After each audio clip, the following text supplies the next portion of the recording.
Hey everyone, it's me. I wanted to talk about what I think the most important aspect is, not just as a woman, but especially for women when it comes to relationships and all of that fun stuff, where you could put yourself in a much better position than certain individuals are. I'm sure you meet people in your life who are stuck in bad relationships, and there's a main reason for it, and it's not just because of fear, the fear of getting back out there and dating, because as we all know, marriages end, and at least 50% of people will be single again throughout their life, and sometime during their life. And I'm going to talk about another aspect which is really important, especially for women. And if you have daughters or are in a position where you are feeling stuck, this is one way you can dig yourself out. In one way, you can start to find your way, primarily on your own, and build a life for yourself so that you don't feel the need to stay longer than is necessary. So I think, for me, this is the answer. I think every woman should be, everyone, actually, not just every woman, but this is aimed at women. I think every woman should be financially independent and live on her own, manage her own household, manage her own bills, car payments, insurance, etc., even without the help of family. Now, that's tricky, because if you have always had help from your family, it's really hard not to continue to rely on them for support. But the sooner you can become financially independent and learn to take care of everything on your own, you will most likely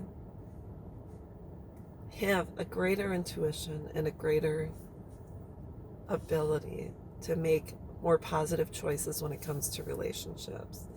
And when it comes to coexisting with someone, having children with someone, being with someone who is also financially responsible, and you are less likely in the long run going to be abused or become completely reliant on someone for the ability to eat, heat, water, your cell phone, your ability to go places, have money for gas, etc.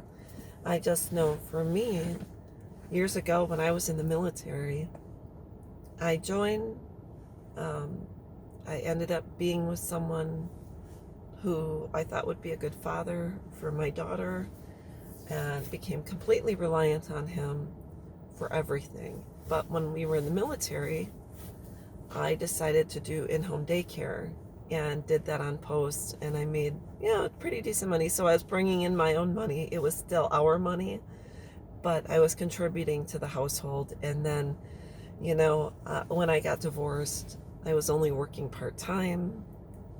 He kind of yanked the rug out from under me, because he was supposed to pay child support and a portion of the mortgage. And he decided he wasn't going to do that. We were, going to go through court until everything was done. I was getting only $200 a month. So I had to go from working part-time to working full-time, not making much money, because I didn't have a college degree. So I was kind of taking what I could get, and then worked really flipping hard. And then because I worked so hard, I not only got really good raises, I also connected with people who opened doors for me and who trusted me and relied on me to become a good employee. And I went from making, $8.50 an hour being a bank teller, to then making, not, I worked my way up to doing the mortgage loan. I was a mortgage loan processor, because I was a door open for me. Then another door opened for me, and I became a mortgage loan underwriter. So I went from making $8.50 an hour to eventually making $37,000 per year at a bank as a mortgage loan underwriter. Plus, there was $1,000 a month bonus for underwriting loans, and this was back during the boom. So then I was making my highest wage way back when was 49,000, 700, plus I was getting child support. I fought for that too. So anyways, I worked my way up. I became financially independent. And granted, when the mortgage industry collapsed back in 2007, that rug was pulled out from underneath us. So then I had to start over. And I used my experience to start over, and I got into various jobs and things like that. So all I know is that being financially independent and having the rug pulled out from underneath you and getting back up and moving on and learning how to make money. And I know it's not easy right now with Corona, but as a woman, there's a lot of things you can do on the side to make some extra cash, which of course I've always encouraged people to go towards eBay, learn how to do a craft. There's Pinterest, Etsy, etc. for crafts. There's a lot of things you can do on the side to make extra money.